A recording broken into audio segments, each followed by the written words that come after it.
ஐயோ மணி, பெரிய தப்பு பண்ணிட்டியடா, பெரிய தப்பு பண்ணிட்டியே. அவனை சின்ன வயசுலயே அழிச்சு விட்டுருக்கணும். ச்சே, வீட்டை விட்டு வெளியே போனவன மறுபடியும் வீட்டுக்கு கூப்பிட்டு பெரிய தப்பு பண்ணிட்டேன்.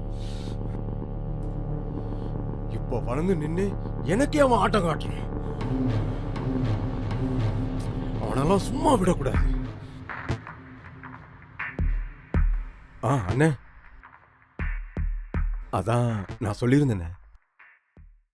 சரிண்ணே, நான் வச்சிடுறேன். வண்டி ஏதாச்சும் வரப்போது, ஓரமாவா. பாருடா, ஐயாக்கு அக்கறையெல்லாம் வருது. மதன், உங்ககிட்ட கொஞ்சம் பேசணும். நானும் உங்ககிட்ட கொஞ்சம் பேசணும். வாடி, இன்னையோட உனக்கு கடைசி நாள்டி. என்ன சொல்லணும் சொல்லு. அது